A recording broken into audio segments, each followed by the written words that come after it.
On their first anniversary, Millionaire husband pushed his wife from the cliff thinking she couldn't swim. But what happened next? James Carrington had a smile that could open doors and close deals. It was the kind of smile people trusted, envied, and feared all at once. And tonight, at his glittering engagement party, it was plastered across his face like armor. The room buzzed with laughter, clinking glasses, and the subtle murmur of admiration directed his way. But James wasn't basking in the glow of it all, he was enduring it. Across the room, his fiancée Grace laughed softly with an older couple. She had that kind of presence that put people at ease, a quiet elegance that made her seem almost out of place amidst the opulence of the Carrington world. Her simple pearl necklace and the understated shimmer of her dress stood in stark contrast to the jeweled guests surrounding her. James's gaze lingered on her for a moment too long, his jaw tightening. She was too naive, too trusting. But that was the point, wasn't it? That's why his father had chosen her. Grace Bennett, Robert Carrington had declared with an air of finality on his deathbed. She'll be good for you, James, the kind of good you desperately need. James had scoffed at the time, but Robert wasn't in the mood for argument. His father, ever the self-made visionary, had a way of turning commands into requests. Grace was the daughter of an old acquaintance, a woman whose father had once helped Robert when the Carrington empire was still a dream. To Robert, Grace wasn't just a debt repaid, she was a chance to anchor his wayward son to something pure and meaningful. James had rolled his eyes at the idea. Grace wasn't the type of woman he usually went for, too soft, too sweet. But when his father's will tied a generous slice of influence and wealth to the marriage, James suddenly saw the appeal. He'd marry her, put on the act, and be done with it. The wedding was nothing short of a spectacle. Grace, for her part, floated through the day with a quiet joy. Her parents wept during the vows, and her maid of honor couldn't stop gushing about how Grace had finally found her fairy tale ending. James had played the part perfectly, holding her hand just tightly enough for the cameras, brushing a kiss across her cheek at all the right moments. But later, as the champagne flutes emptied and the guests departed, Grace noticed the first crack in his polished veneer. "You did well today," he said, his voice flat as he pulled at his cufflinks. "You smiled in all the right places. That's all anyone cares about, you know." Grace blinked, unsure if he was joking. She smiled anyway, brushing the comment aside. The first few months passed in a flurry of social events and business dinners. Grace tried her best to adjust to this new life of luxury, even if it felt suffocating at times. She made an effort, decorating their home with thoughtful touches, suggesting quiet evenings together,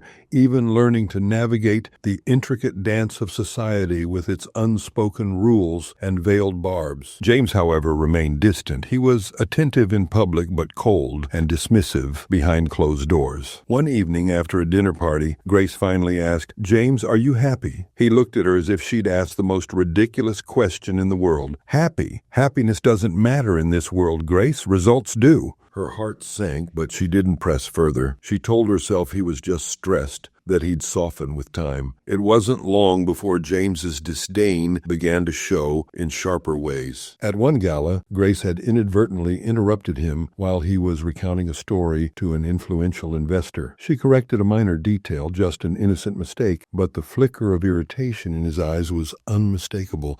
Later that night, his voice was as cold as the marble floors. "Don't ever contradict me like that again," he said, "not in front of people." Grace blinked, stammering, I didn't mean to. I was just trying to—" "Don't try," he snapped. "Just let me handle it." The words stung, but she nodded, swallowing her pride. But James's cold demeanor wasn't always constant. Occasionally he would soften, offering glimpses of the man she had once hoped he could be. These rare moments were like lifeboats in a sea of indifference, and Grace clung to them, hoping they signaled a change. That hope flickered again one evening as they sat in the dim glow of their living room. James surprised her by reaching across the table, placing his hand over hers. "We should get away," he said, his voice softer than usual. "Just the two of us, for our anniversary." Grace's heart lifted. Was this it? Was he finally opening up? She nodded eagerly. "That sounds wonderful, James." He smiled and poured her a glass of wine, toasting to their upcoming trip. But as he turned away, the shadow of his true intentions flickered across his face. The trip James planned was a remote cliffside estate perched over the crashing waves, a private chef, and views that seemed to stretch to the ends of the earth. It was the kind of getaway most women would dream of, and for Grace, it felt like a glimmer of hope.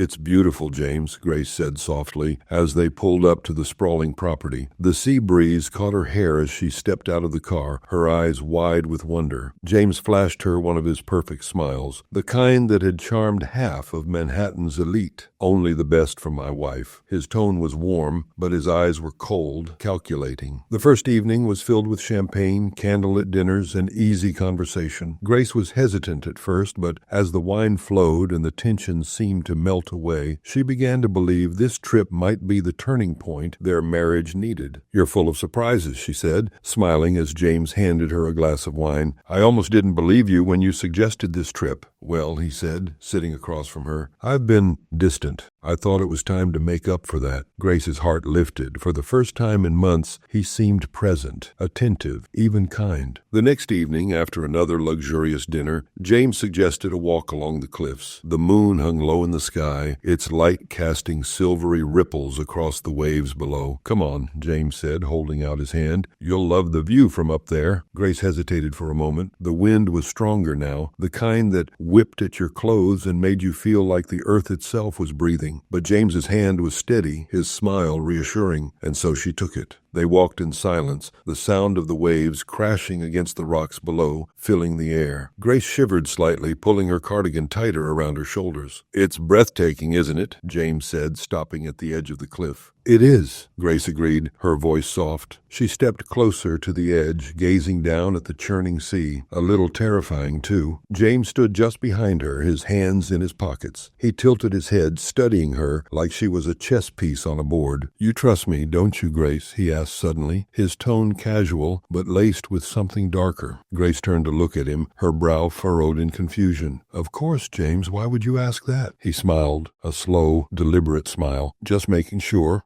And then he pushed her. Grace didn't scream at first. The shock of the push stole the air from her lungs as she plummeted toward the waves. The world blurred into a whirlwind of wind, water, and terror. When she hit the ocean, the impact was like 1,000 knives slicing into her. The cold was unbearable, stealing what little breath she had left. For a moment, she sank, the weight of her soaked clothes pulling her down. But then instinct kicked in. Kicking and clawing, she broke through the surface, gasping for air. The waves battered her relentlessly, tossing her against jagged rocks. James stood at the edge of the cliff, peering down into the darkness. The waves crashed violently, swallowing any sound that might have escaped Grace's lips. "She's gone," he murmured to himself. Finally, he turned away, brushing imaginary dust off his hands as he made his way back to the estate. He rehearsed his story in his head, a tragic accident, a romantic walk gone wrong. He'd play the grieving husband perfectly, and no one would ever suspect the truth. But what he didn't know, the story was far from being over. Grace's body was broken, her arm hanging at an awkward angle, her ribs searing with pain every time she breathed.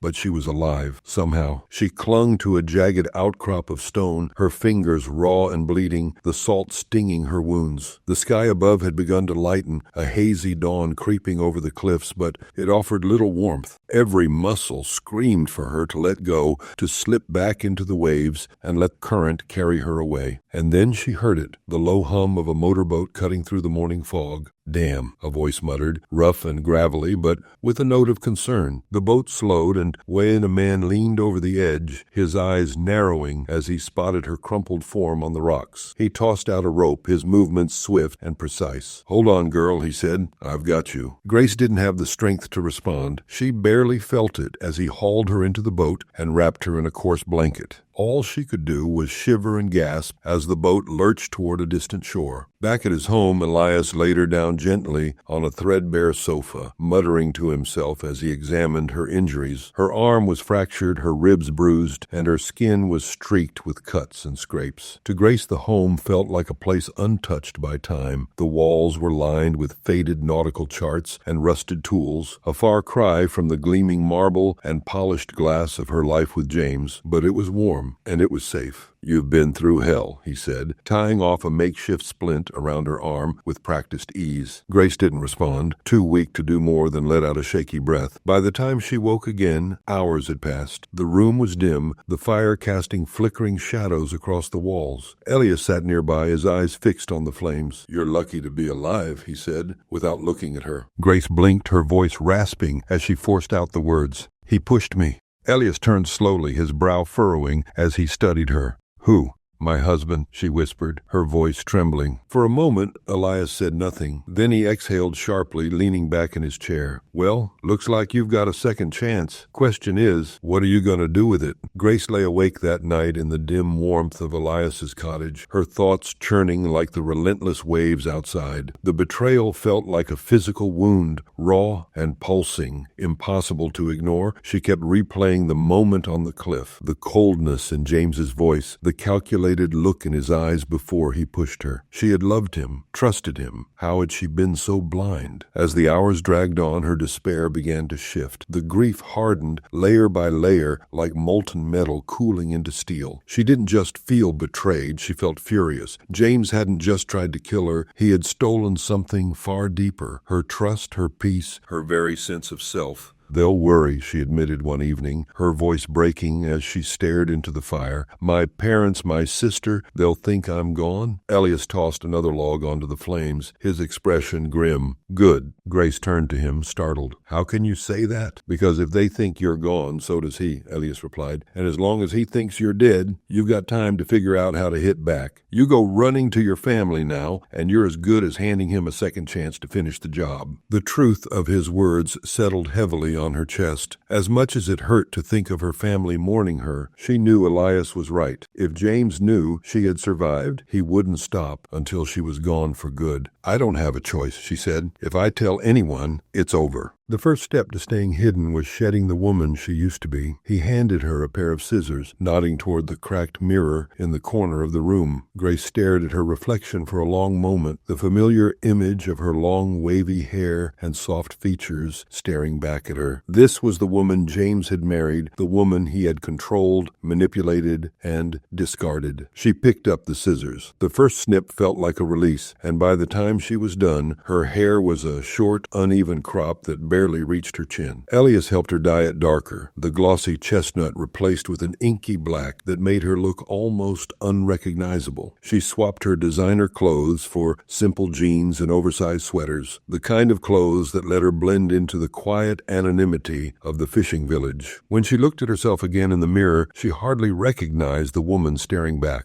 Good, she thought. That woman was gone. While Grace lay low, James thrived in the limelight. He cried on cue during interviews, clutching Grace's wedding photo as he spoke about their perfect love and the tragedy that had taken her life. I can still hear her laugh, he said, his voice breaking just enough to seem genuine. She was my everything. Headlines called him the heartbroken billionaire. Charities begged him to attend their galas, while the media painted him as the epitome of strength and grace in the face of unimaginable loss. But behind closed doors, James wasn't grieving. He was pacing, fuming. Grace's body hadn't been recovered, and that loose end gnawed at him like an itch he couldn't scratch. Unable to shake his unease, James decided to take matters into his own hands. He arrived in the nearby fishing village, his polished shoes crunching on the gravel roads as he approached anyone who would talk to him. Have you seen this woman? He asked, holding up Grace's photo. She's my wife. She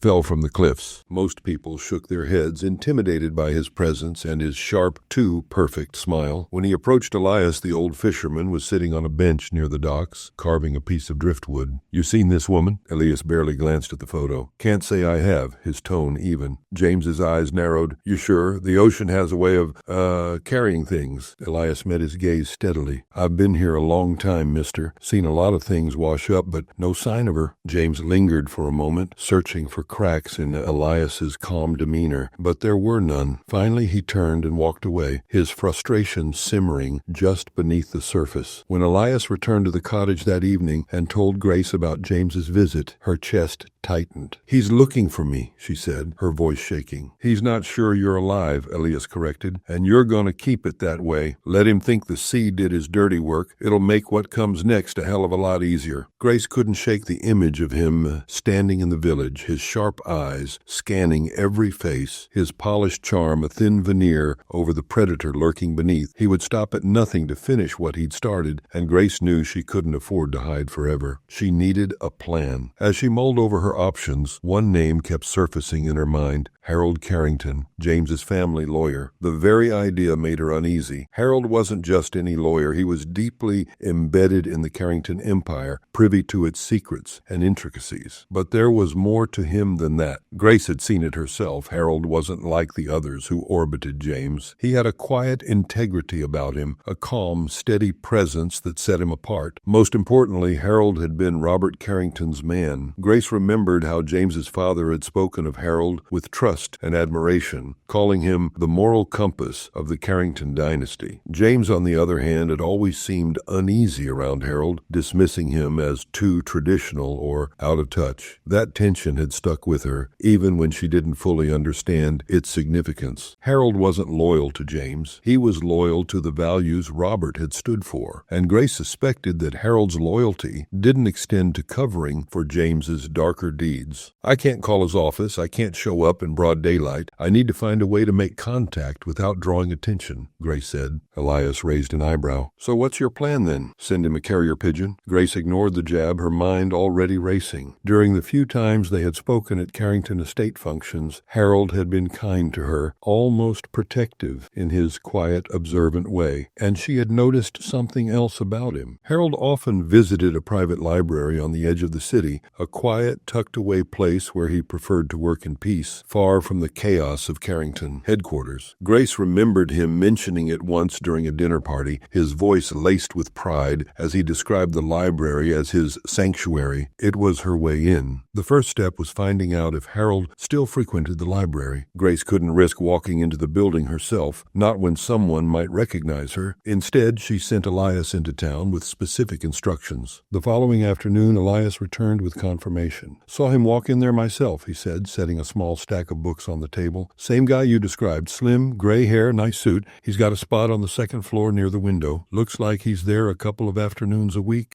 Relief washed over Grace, but it was quickly followed by a wave of nerves. The next part of the plan would be trickier. She couldn't just walk up to him and explain everything. She needed to be sure he'd hear her out before he panicked, or worse, alerted James. I need to leave him a message, something only he would understand, something he can't ignore. Grace wrote the message by hand, her letters steady despite the trembling in her fingers. The truth, like the tide, can't be held back forever. Harold, I need your help. Meet me at the cafe across from the library tomorrow at 3 p.m. Come alone. A friend. Harold had quoted Robert Carrington's favorite saying, a phrase Grace had never forgotten because of how much it resonated with her. She folded the note and tucked it into an envelope, leaving it unsigned. If he sees that quote, he'll know it's not random, she told Elias. How do you know he won't just toss it? He won't. It's too specific. He'll know it's about the Carringtons, and he'll be curious enough to come. Elias offered to deliver the note, slipping it into Harold's briefcase while he was absorbed in his work at the library. Harold never noticed him. By the time he left the library that evening, the envelope was waiting for him, nestled among his papers. Grace spent the next day pacing the length of the cottage, unable to sit still. What if he didn't come? What if he did come and brought someone else? The uncertainty gnawed at her, but she reminded herself that Harold wasn't James. He was careful, thoughtful, and if her instincts about him were right, he wouldn't ignore a plea for help, especially one tied to Robert Carrington's legacy. When Harold walked into the cafe the next day, Grace almost didn't recognize him. His normally sharp suit seemed wrinkled, his hair slightly out of place, and there was a tension in his shoulders she hadn't noticed before. He scanned the room, his brow furrowing as he looked for the source of the mysterious note. Grace sat at a corner table, her hair cropped short and dyed black, her oversized coat and scarf making her look more like a local than the polished woman Harold would remember. She watched his hesitation, the way he glanced toward the door as though weighing whether to stay. Then their eyes met.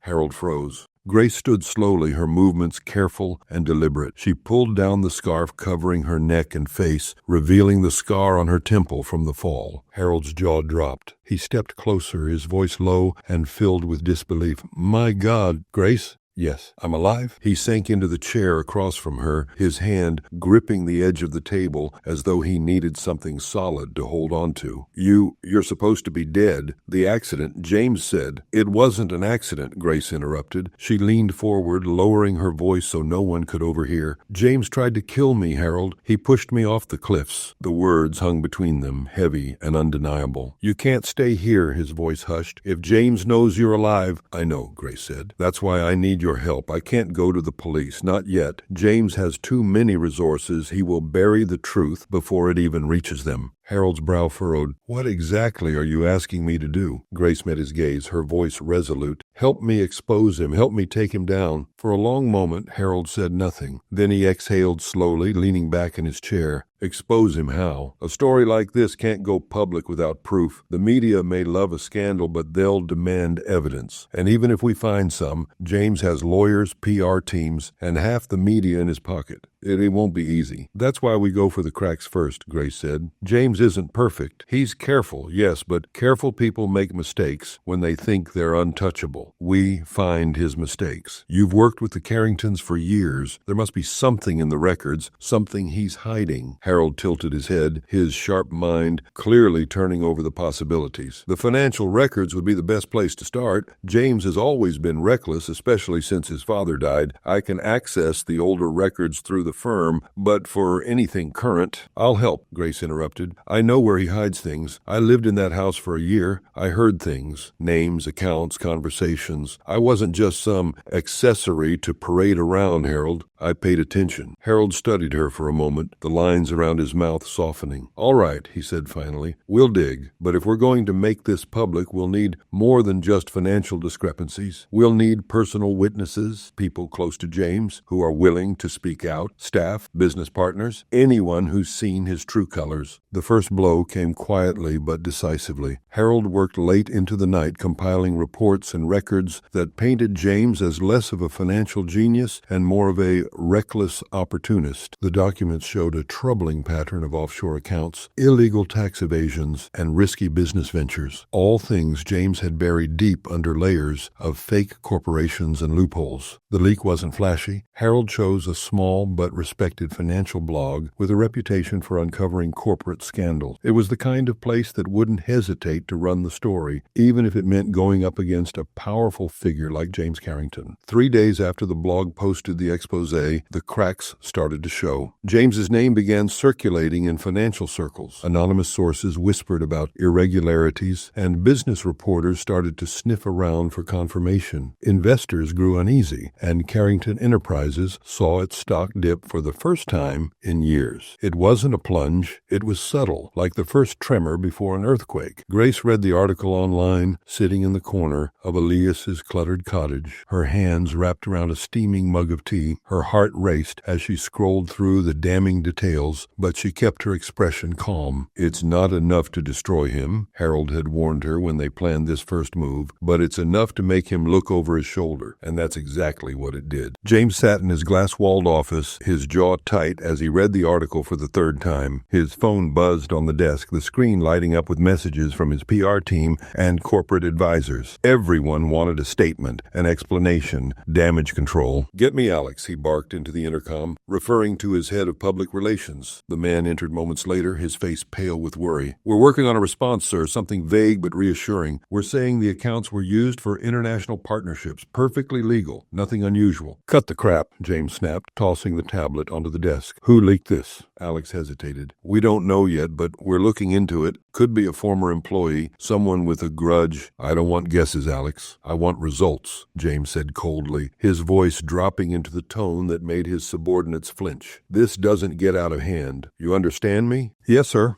Alex stammered, retreating from the room as quickly as possible. James leaned back in his chair, staring out at the city skyline. His mind churned with possibilities, but one thought stuck out above the rest. This wasn't random. Someone was coming for him. While James scrambled to protect his public image, Grace and Harold quietly moved to the next phase of their plan, recruiting allies from within James's empire. Grace had lived in the Carrington estate long enough to know that the walls had ears, and now it was time to see if those ears were willing to talk. "I'll do it," Grace said, pacing Harold's office as he prepared a list of potential names. "No," Harold replied firmly. "It's too dangerous. If anyone recognizes you—" "They won't," Grace Grace interrupted. She gestured to her short, dark hair and the heavy coat she wore. I'm not the woman they remember. I can handle this. Harold hesitated, his lawyerly instincts warring with the determination he saw in Grace's eyes. Finally, he sighed. All right, but be careful. We can't afford a misstep. The first name on the list was Maria, a housekeeper who had worked for the Carringtons for years. Grace remembered her as kind but cautious, a woman who kept her head down and rarely spoke unless spoken to. But Grace also remembered the way Maria had looked at her during James's colder moments, like she wanted to say something but didn't dare. Maria worked mornings at a small cafe in the city. A part-time job she'd taken after Robert Carrington's death had reduced her hours at the estate. Grace watched her from across the street, waiting for the right moment to approach. When Maria stepped outside for a break, Grace followed. Maria, she said quietly, pulling her scarf lower to reveal her face. The older woman froze, her eyes wide with disbelief. Mrs. Carrington, she whispered. Not so loud, Grace urged, glancing around. I'm not supposed to be alive. James doesn't know I survived, and I need to keep it that way for now. Maria's hands trembled as she brought them to her mouth. We thought you... Oh, God. He told us it was an accident. It wasn't. He pushed me, Maria, and I need your help to prove it.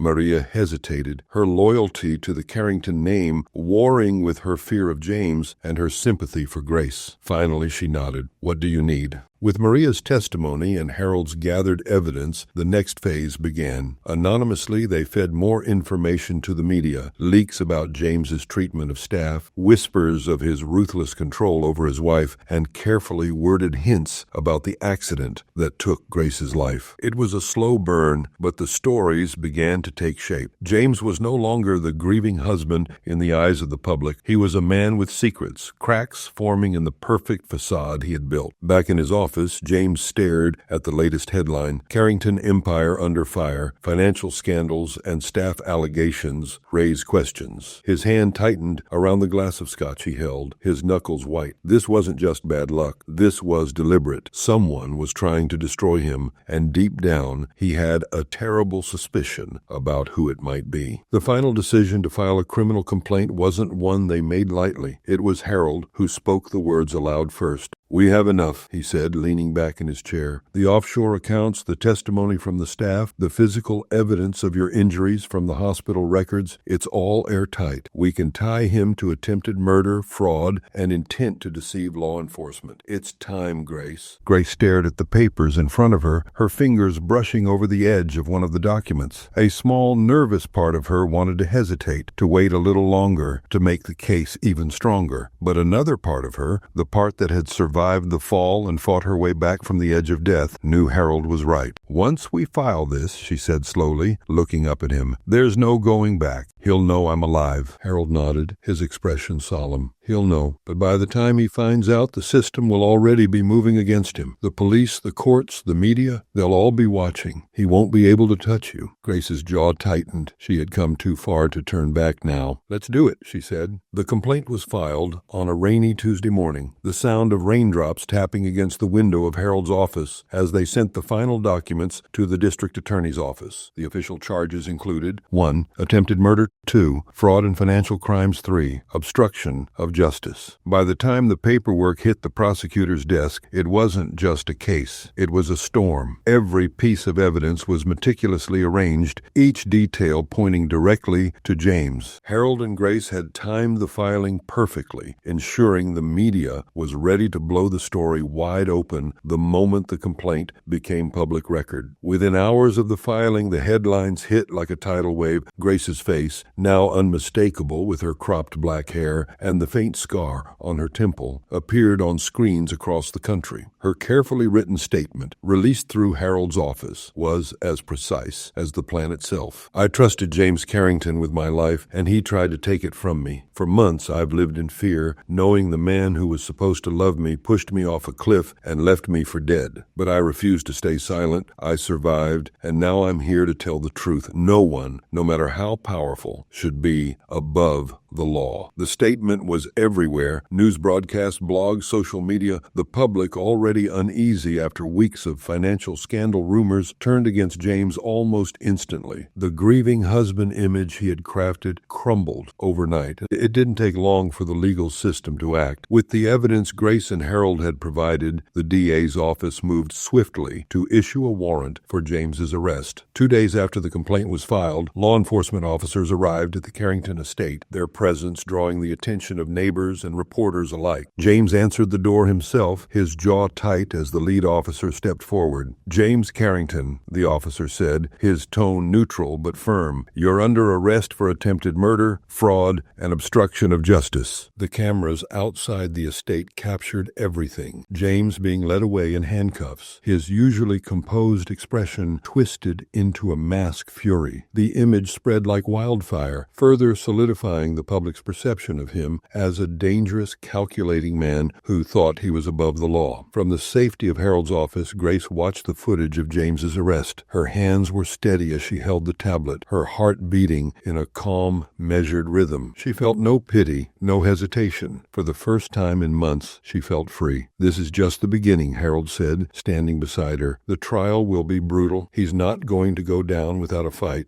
I know, but I'm not going to stop, not until he pays for everything he's done." The courtroom was electric with anticipation. The trial had gripped the nation for weeks, and now the air was thick with tension as the prosecution prepared to take their final steps. Grace Carrington sat at the prosecution table, poised, yet visibly scarred. The faint marks on her temple and the determined set of her jaw told a story of survival that the media had endlessly dissected. Across from her, James Carrington was the picture of controlled arrogance, his sharp suit and calm demeanor hiding the storm beneath. Victor Gray, James's lawyer, opened with his usual charisma. "Ladies and gentlemen of the jury, this case is not about justice. It's about vengeance. My client has been unjustly accused of heinous acts by a woman driven by resentment and fantasy." He gestured to Grace. "Mrs. Carrington claims she was pushed, but where is the evidence? Where are the witnesses? The truth is, this is a tragic accident being weaponized against a grieving man." Grace tightened her grip on the table, her nails digging into her palm. Harold leaned toward her, his voice steady. "Stay calm, let him overreach. The truth is on our side." Maria, the former housekeeper, was one of the first witnesses called. Her hands trembled as she adjusted her glasses, her gaze flicking nervously to James before settling on Harold. "Maria, how long did you work for the Carrington family?" 15 years, she replied softly. "And in those years, did you observe Mr. Carrington's behavior toward his wife?" Maria hesitated, glancing at Grace, then back at Harold. "He was controlling," she said. "Always wanted things his way. If she disagreed, he'd get angry, but not loud, just cold." Harold nodded. "Thank you, Maria. Now let's talk about the night Mrs. Carrington disappeared. Can you tell the court what you observed?" Maria's voice trembled. "He came home late. His clothes were wet, but he wasn't upset. He told me to clean up and went to bed like nothing had happened." Harold's expression darkened. "And did Mr. Carrington say anything about Mrs. Carrington?" "He said she'd gone missing during a walk, but he didn't seem worried. It was like he already knew." Victor stood for cross-examination, a slick smile on his face. "Maria, isn't it true that you were recently dismissed by Mr. Carrington? That you might hold a grudge against him?" Maria's lips trembled, but her voice was firm. "I'm not here for revenge. I'm here because I know what I saw. He didn't care that she was gone. He wanted her gone." Victor's smirk faded slightly as murmurs rippled through the jury. The courtroom fell silent as Grace took the stand. She adjusted the microphone, her voice steady despite the tension in her shoulders. "Mrs. Carrington," Harold began, "can you tell us about your marriage to Mr. Carrington?" "At first it was perfect," Grace said. "He was everything I thought I wanted. But over time he changed. Or maybe I just started to see who he really was. Cold, manipulative, and controlling." Harold nodded. "What happened on the night in question?" Grace took a deep breath. "We were on a trip for our anniversary. He suggested a walk by the cliffs, and I thought he was trying to make amends." Her hands tightened on the edge of the stand as her voice wavered. "But then he started talking about how small we are, how easy it is to disappear, and then he pushed me. He looked me in the eye and pushed me." The jury leaned forward, hanging on her every word. Victor rose for cross-examination. "Mrs. Carrington, you claim my client pushed you,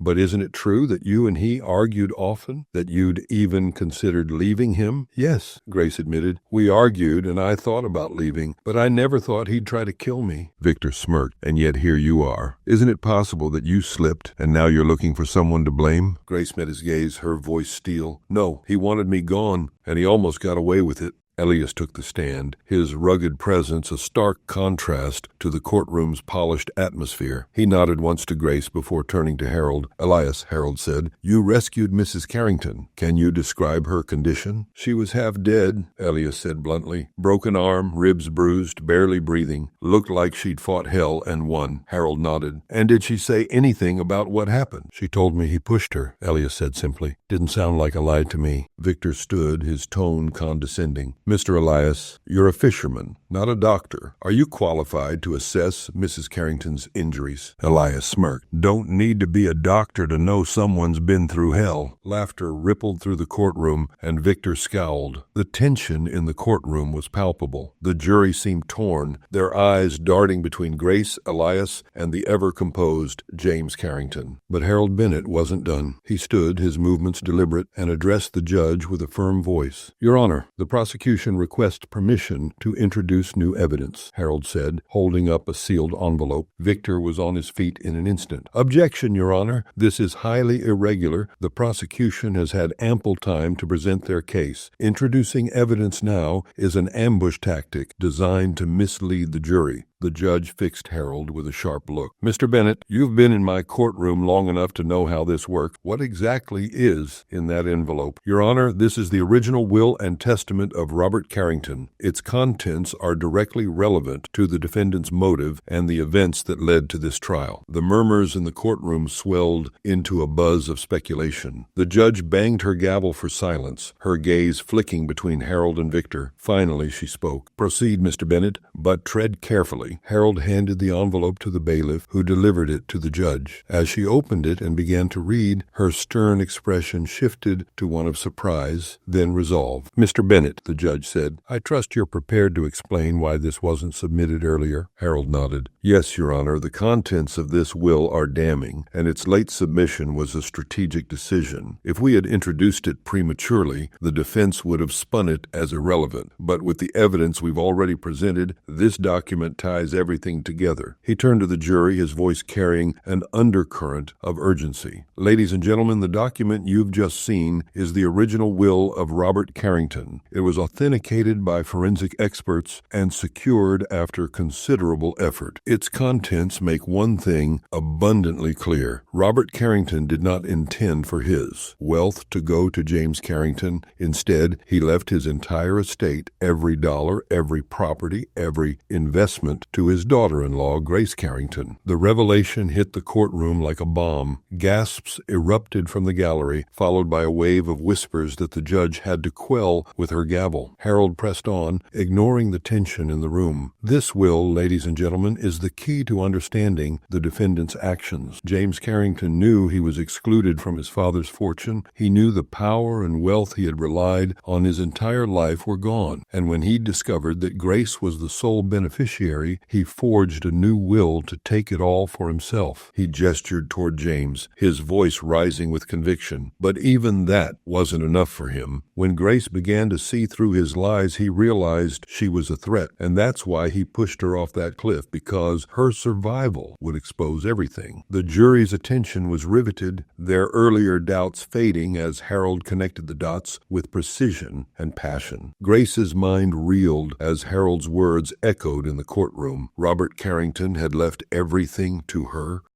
the woman James had always dismissed, undermined, and belittled. Her eyes widened, searching Harold's face for some sign of a mistake, but his expression was resolute. Then she turned to James, her chest tightening with a mix of disbelief and betrayal. "You knew," she whispered under her breath, her voice barely audible but heavy with shock. "I thought you loved me."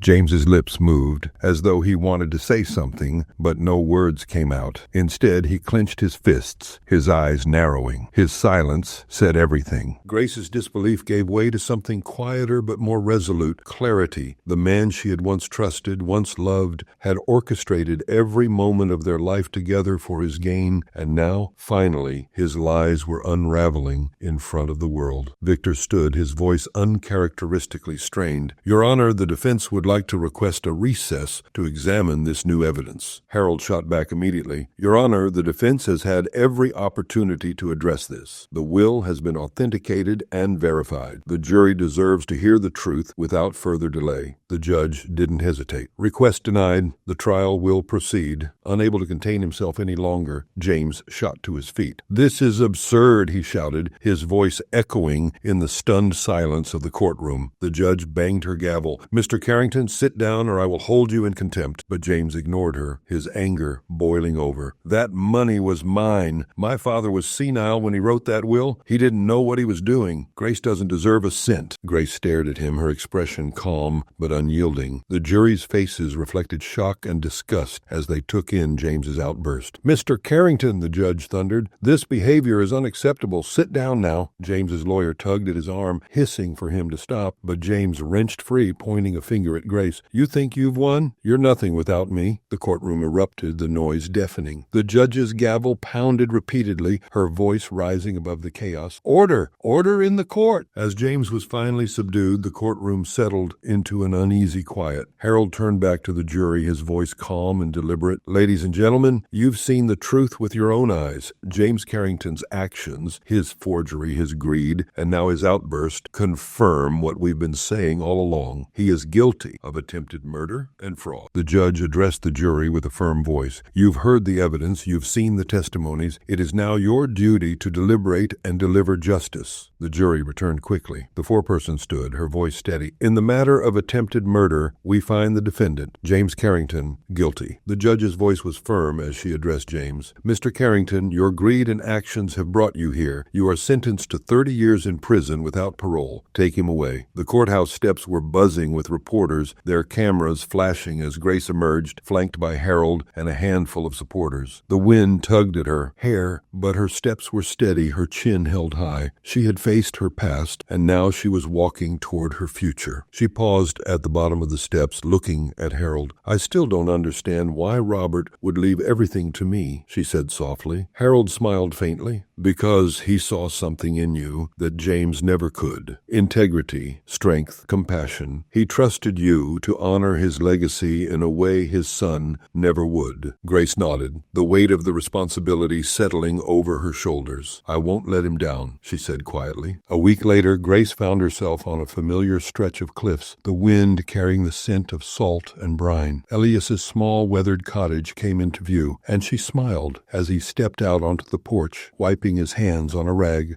"Didn't think I'd be seeing you again so soon," Elias said, his gruff voice carrying a hint of surprise. Grace stepped forward, holding out an envelope. "You saved my life, Elias. I wouldn't be here if it weren't for you." Elias raised an eyebrow, taking the envelope cautiously. He opened it, his weathered hands revealing a check with an amount that made his eyes widen. "What's this?" "A fresh start," Grace said simply. "You've given so much to help others, Elias. Now it's time for someone to help you. Use it to fix up the cottage, get a new boat, whatever you need." Elias stared at the check, then back at her, his expression softening. "You didn't have to do this." "I did," Grace said firmly, "because if there's one thing I've learned through all of this, it's that the people who truly care deserve the world, and you've given me more than I could ever repay." Elias nodded, a rare smile breaking through his usually stoic demeanor. "You're a good one, Grace. Don't lose that."